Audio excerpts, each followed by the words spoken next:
Hello my soul family, कैसे हो आप सभी लोग। I hope you are good and fine. Always good रहा करो यार, बस लाइफ में और क्या चाहिए। बस हंसते रहिए, गुनगुनाते रहिए और सभी सोल फैमिली को खूब ज़्यादा ब्लेसिंग दीजिए ताकि वो अपनी जर्नी में आगे बढ़े। तो लेट्स स्टार्ट। आज मैं अपनी awakening story, spiritual awakening story, मेरी स्टोरी काफ़ी डिफरेंट है। हर स्पिरिचुअल अवेकनिंग में सबकी अलग अलग स्टोरी होती है, सबके अलग अलग फेज़ होते हैं। मेरी स्टोरी में कुछ ऐसा फेज़ रहा मानो जैसे मैं बिल्कुल अम, बिल्कुल ही ठहर सी गई थी। एक्चुअली जैसे कि बताते हैं कि ट्विन फ्लेम जर्नी में जो फेमिनाइन होती है, जो फीमेल होती है, वो बचपन से ही स्ट्रगल कर रही होती है कहीं ना कहीं अपनी लाइफ में। कभी फैमिली को लेकर, कभी उसके दोस्तों को लेकर, कभी कुछ ना कुछ उसके लाइफ में अप एंड डाउन्स होते रहते हैं। तो सेम ऐसे ही मेरे साथ होता था। एक्चुअली मेरा जो बचपना है काफ़ी अप एंड डाउन्स में बीता है। मेरी फैमिली में भी जो मेरी दादी बाबा थे और मेरी मॉम थे और फादर थे, हम सब भाई बहन थे। तो बहुत लड़ाई झगड़ा कलेश ये सब होता रहता था। कभी रिश्तेदारों से रिलेटेड, कभी किसी चीज़ से रिलेटेड, कुछ ना कुछ घमासान होता ही रहता था। और ये सब चीज़ें चलती ही रहती थी, कुछ ना कुछ किसी ना किसी बातों में बहस होती रहती थी। घर परिवार बहुत ही ज़्यादा कलह मचा करती थी। तो इसी के फैमिली के माहौल के हिसाब से मैं काफ़ी चुप सी भी रहती थी।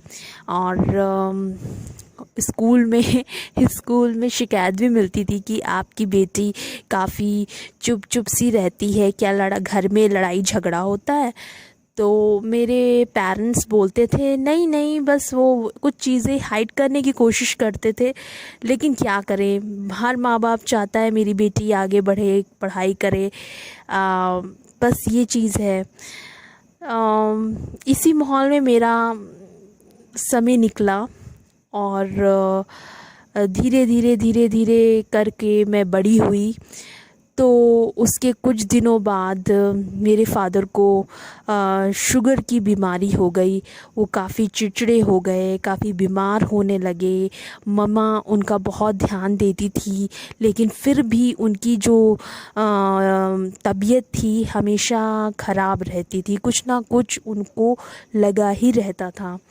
तो धीरे धीरे समय बीतता गया और ऐसे ही डिस्टरबेंस रहता था, कभी बहुत अच्छा, कभी बिल्कुल अजीब सा, कभी बहुत अच्छा, अप एंड डाउन्स होते रहते थे।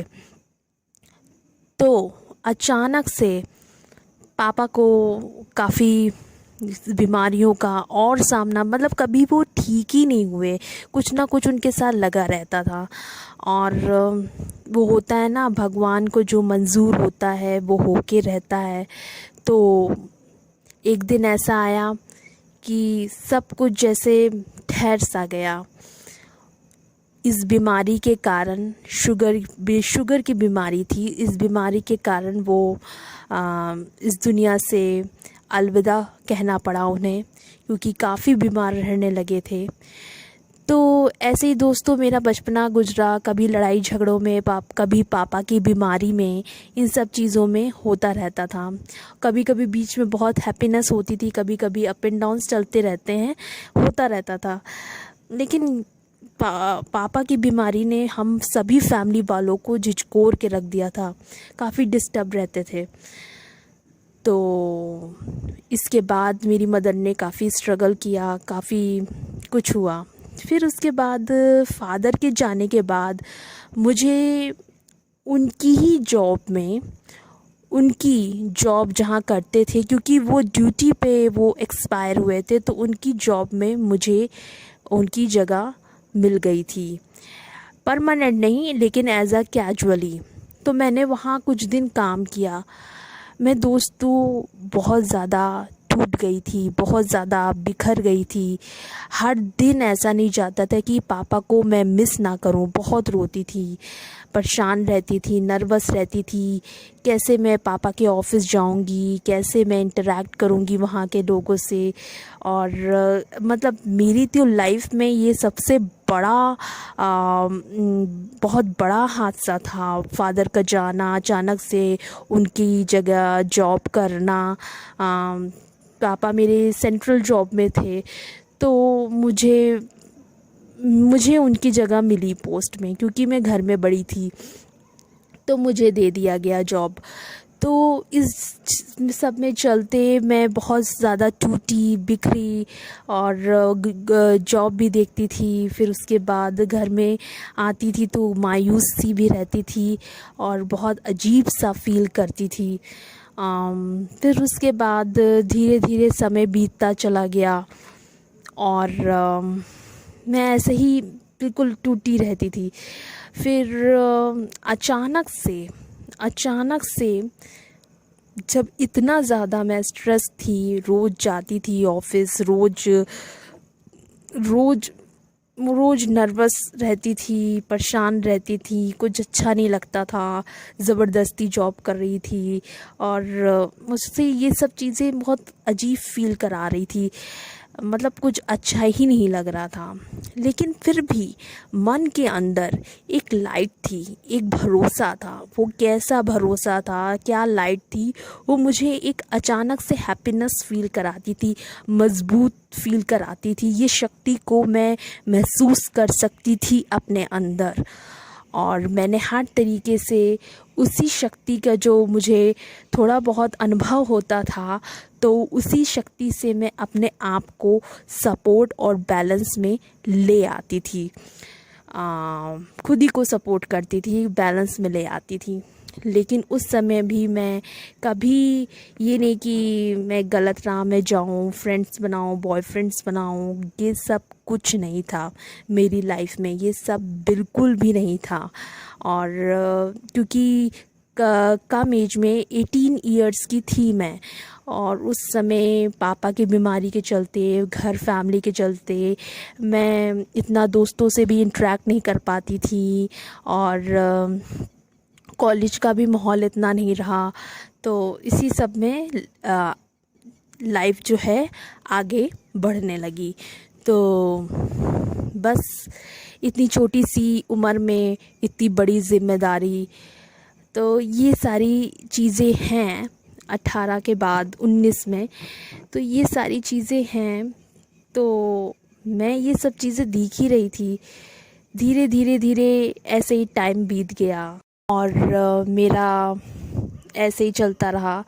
कभी पापा का ऑफ़िस, मतलब पापा के ऑफ़िस में काम करती रही, और इंतज़ार करती रही कि मेरा परमानेंट हो जाएगा। एक्चुअली दोस्तों ये होता है सेंट्रल जॉब में, पापा की पोस्ट में जिस बच्चे को जाना होता है, तो उसको टाइम लग जाता है, जल्दी नहीं मिलती है जॉब, तो उसमें टाइम लग जाता है। ऐसे समय निकलता चला गया। लोगों ने कहा करती रहो, परमानेंट हो जाओगी। मेरा मन, सच में बताऊं, मेरा इन सब में मन ही नहीं था। मुझे भी दोस्तों से मिलने का मन था, मतलब एंजॉय करने का मन था, हर चीज़ था। लेकिन नहीं यार, कोई बात नहीं, मैंने अपने आप को सपोर्ट किया। और उस समय पता नहीं क्या ऐसी शक्ति थी, मैंने कहा ना, ऐसी कोई शक्ति थी जो मुझे सपोर्ट कर रही थी। क्योंकि मैं अवेकन का प्रोसेस चल ही रहा था, मैं अच्छी तरह जानती नहीं थी कि ये क्या होता है, spiritual awakening, twin flame, twin rays, कुछ नहीं पता था। बिल्कुल अननोन थी मैं, बिल्कुल अननोन। फिर धीरे धीरे धीरे करके ऐसे समय बीतता गया, और मैं हर दिन ऐसा कोई नहीं दे जाता था जिससे मैं अपने फादर को मिस ना करूं ऑफिस जाते टाइम। तो उसके बाद दोस्तों मैं जाती आती थी, तो एक बार मुझे बस से आती जाती थी, एक बार मुझे आप ट्विस्ट देखिए क्या होता है। अचानक से मेरे अंदर एक एक मैं क्या बताऊं, एक अंकुर फूटा, क्योंकि इतना टूटना, इतना ज़्यादा डिसबैलेंस हो जाना, फिर भी एक शक्ति थी जो मुझे उजागर कर रही थी। और वो ऐसी शक्ति थी, अचानक से सडनली मेरे दिमाग में, मेरे मन के भीतर एक लाइट सी उत्पन्न हुई और उसने आवाज़ दी कि अब तुम ईश्वर के बारे में सोचो, लोगों के बारे में नहीं सोचना है, लोगों के बारे में नहीं जानना है, जो तुम्हारे इर्द गिर्द हो रहा है उसके बारे में बिल्कुल चर्चा नहीं करना है अपने दिमाग में, ना मन में कोई बात करनी, जो हुआ सो हुआ। अब तुम नई सिरे से स्टार्ट करो। अब जो है वही लाइट ने मुझे समझाया। मैंने कहा ना, वो लाइट, वो शक्ति मुझे सपोर्ट कर रही थी और अचानक से मैं स्ट्रॉन्ग बन जाती थी। वो शक्ति ही थी। इतने स्ट्रेस भरे माहौल में, इतने स्ट्रगल भरे माहौल में वो शक्ति मुझे उजागर कर रही थी, मुझे स्ट्रेंथ दे रही थी। फिर धीरे धीरे मेरे अंदर एक अंकुर फूटा, एक अंकुर फूटा मेरे अंदर, एक उजाला आया और कहा तुम किसी आँख बंद करके, मन में आवाज़ आ रही थी, सोचिए, मन में आवाज़ आ रही थी, जब ज़्यादा बहुत बड़ा हादसा होता है ना, तो एक अंकुर फूटता है ज्ञान का। तो मेरे अंदर एक अंकुर फूटा ज्ञान का, रोशनी का। उसने कहा तुम किसी ईश्वर के प्रति प्रेम बढ़ाओ। अचानक से मेरे अंदर इतनी बड़ी नॉलेज जागी। तो मैं कहूँ ये कैसे हो रहा है मेरे साथ, कैसे हो रहा है ये सारी चीज़ें। मैं एकदम से इमोशनल हो गई और मैंने आँख बंद किया।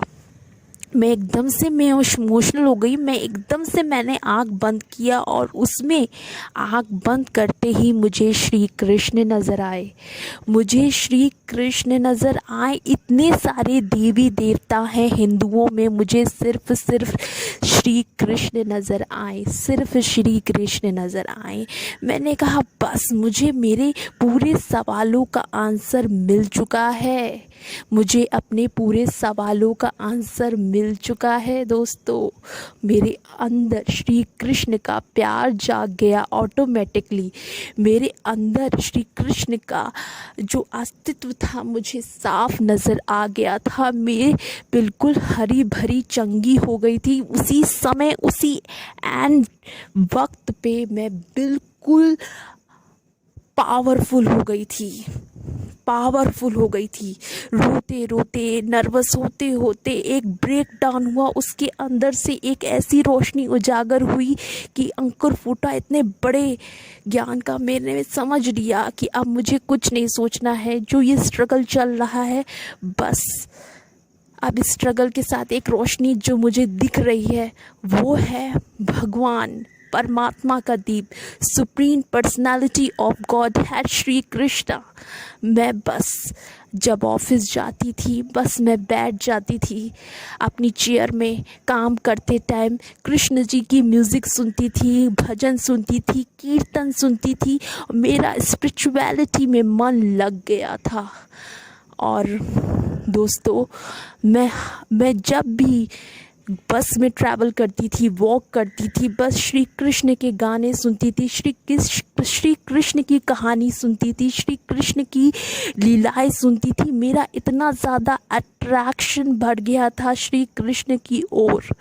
मेरे अंदर एक प्रेम जागृत हो गया था, बिल्कुल उसकी तरह, राधा की तरह। और मुझे ऐसा लगा कि मैं हंसने लगी हूँ, मैं पहले से ज़्यादा लाइट अप हो गई हूँ, मैं अंदर से बिल्कुल संवर गई हूँ। मेरे अंदर एक इतना प्रेम उत्पन्न हुआ। आते जाते मतलब लोग सोचते थे कि ये एकदम से भगवान में इतनी ज़्यादा अट्रैक्ट क्यों हो रही है। घर में भी लोग हैरान थे कि ये भगवान से ज़्यादा इतनी क्यों अट्रैक्ट हो रही है, क्योंकि उस समय मेरा प्रोसेस स्टार्ट हो चुका था स्पिरिचुअल अवेकनिंग का। मुझे नहीं पता था स्पिरिचुअल अवेकनिंग, लेकिन ऐसा कुछ हो रहा था। तो मुझे खुद समझ नहीं आ रहा था कि मैं इतनी ज़्यादा क्यों अट्रैक्ट हो रही हूँ कृष्ण भगवान से। बस यही शक्ति थी दोस्तों, इसकी वजह से मेरे अंदर पावर आती थी। मैंने पहचान लिया था इस शक्ति को, इस सुंदर सी शक्ति को। कहते हैं ना, जिसका कोई नहीं होता उसका परमेश्वर होता है। बस मैं खिलने लगी थी, मैं हंसने लगी थी, गुनगुनाने लगी थी, प्यार होने लगा था खुद से। बस मेरे समय ऐसे ही कटता चला गया। मैं धीरे धीरे लाइट अप होने लगी और लोग चौंक रहे थे, इसको हो क्या गया है, इतनी ज़्यादा क्यों आध्यात्मिक स्पिरिचुअल बन रही है। भाई लोग हैरान थे, जो लड़की इतना ध्यान नहीं देती थी इन सब चीज़ों में, एकदम से इसको क्या हो गया। फिर देखिए दोस्तों क्या हुआ मेरे साथ। तो फिर दोस्तों मेरे सामने लॉ ऑफ अट्रैक्शन के वीडियोस आने लगे, लॉ ऑफ अट्रैक्शन की बातें आने लगी, इस तरीके के वीडियोस आने लगे, एंजल कार्ड्स आने लगे। तो मैं कह रही हूँ यार ये सब क्या हो रहा है सडनली। पहले तो श्री कृष्ण का अनुभव हुआ, भक्ति का अनुभव हुआ, फिर लॉ ऑफ अट्रैक्शन आने लगे, फिर एंजल्स कार्ड्स कुछ आने लगे। तो मैं उसी समय मुझे कुछ नोटिस हो रहा था कि कोई आदरणीय शक्ति है जो मुझे सपोर्ट कर रही है। मुझे यूनिवर्स हिंट दे रहे थे और हर जगह हार्ट नज़र आना और हर जगह कुछ ना कुछ ऐसा दिखा रहे थे कि प्रेम ही प्रेम नज़र आ रहा था। तो ये सारी चीज़ें हो रही थी। मैं लॉ ऑफ अट्रैक्शन की सारी वीडियोस देखती थी, सब ये सब चलता रहता था। तो ऐसे ही मेरी लाइफ में कुछ 50% सुधार आ चुका था। तो मैं कहूँ वाओ यार, कुछ तो हो रहा है मेरे साथ, अजीब अजीब घटनाएं। और उसके चलते जब भी मैं टीवी देखती थी तो टीवी से मन हट रहा था, न तो मैं घंटों घंटों टीवी देखती थी और म्यूज़िक सुनती थी। अब मैं भजन सुनने लगी हूँ, भगवान की बातें सुनने लगी हूँ। टीवी से मन हट गया, फिल्मों से मन हट गया। ऐसा लग रहा है कोई धक्का दे रहा है, कोई प्रेशर दे रहा है कि ये सब तुम मत करो। ऐसे ही बहुत ज़्यादा मुझे ऐसी शक्ति फील हो रही थी कि अब तुम ये सब मत करो, ये सब तुम्हारे लायक नहीं रहा। मैं समझ नहीं पा रही थी। और जब भी मैं ऑफिस जाती थी तो रास्तों में जो बिलबोर्ड्स होते हैं, एड्स के बड़े बड़े बोर्ड्स लगे रहते हैं, तो उसमें जैसे अच्छे वर्ड्स मुझे दिखते थे, good luck, all the best. ऐसा लग रहा है कोई इशारा कर रहा है इन शब्दों में कि अब ये तुम्हारे पॉजिटिव वर्ड्स साथ में चलेंगे। You are shining, you are butterfly, you are ये, इन सब वर्ड्स से मैं अट्रैक्ट हो रही थी जहाँ जहाँ मुझे रास्तों में दिखते थे। और तो दोस्तों बटरफ्लाई काफ़ी अट्रैक्टिव लग रही थी, फ्लावर्स मुझे अच्छे लगने लगे थे, बगीचों में तितलियाँ, चिड़ियों की चहचहाहट।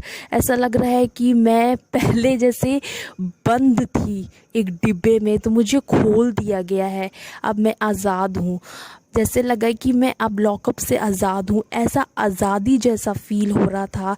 ऐसा फ़ील हो रहा था कि इससे पहले जो मैं पापा थे, उससे पहले जो मैं लाइफ जी रही थी वो फेज़ ही नहीं था। ऐसा लग रहा वो बस एक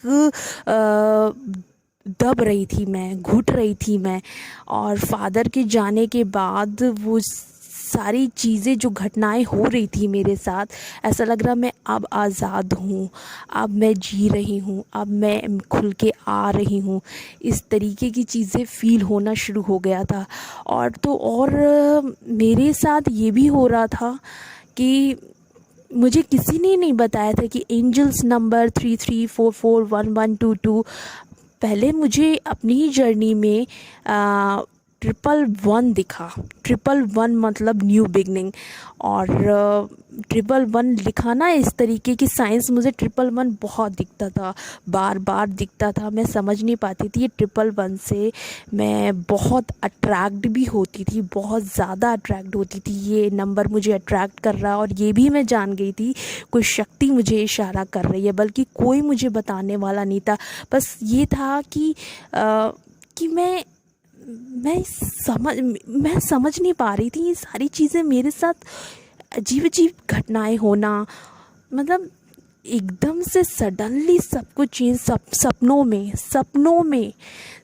में मुझे जीसस दिख रहे हैं, सपनों में मुझे बजरंग बली जी दिख रहे हैं। मैं गंगा घाट के पास बैठी हूँ और रेनबो दिख रहे हैं, और श्री कृष्ण दिख रहे हैं, पृथ्वी दिख रही है, और इस टाइप की चीज़ें मुझे सपनों में, ड्रीम्स में दिखती थी बहुत ज़्यादा। मैं अपनी मदर से बताती थी तो मम्मी ने कहा अच्छा साइन है, बस आगे बढ़ती रहो। तो मैंने कहा मम्मी आंसर नहीं दे पा रही है मेरी बातों का, मैं कैसे करूं, इन सब चीज़ों के बारे में कैसे जानूं। मैंने बस तुरंत गॉड से कहा कुछ तो है। ये सारे टीवी से तुरंत हटना और आध्यात्मिक चीज़ों के बारे में जानना, ये सारी चीज़ें हो रही थी। मैंने कहा ये क्या हो रहा है यार, कुछ अलग सा अनुभव हो रहा है। सारी चीज़ें गहरी दिख रही थी, पत्तियों को ध्यान से देखना, आसमान को ध्यान से देखना, और ये घंटों घूरना, मतलब नेचर को। कभी मैं ऐसा नहीं हुआ कि मैं नेचर को घूर के बड़ी बारीकी से हर चीज़ें देख रही थी, पेड़ पौधे पत्ती, ये सारी चीज़ें जैसे मुझसे कह रही हूँ कि मुझे देखो, मुझे समझो। नेचर, प्रकृति मुझसे कह रही मुझसे दोस्ती करो, मुझे स्नेह करो, मुझसे प्यार करो। इस तरीके की चीज़ें मुझे अनुभव हो रही थी, और तब मुझे कोई मिल नहीं रहा था बताने वाला कि ये क्या हो रहा है। ये स्पिरिचुअल अवेकनिंग का वर्ड ही नहीं जानती थी, ये स्पिरिचुअल अवेकनिंग से रिलेटेड सारी चीज़ें हो रही थी। तो दोस्तों ऐसे मेरी शुरुआत हो रही थी, अवेकनिंग प्रोसेस हो रहा था। तो फिर आगे ये होता है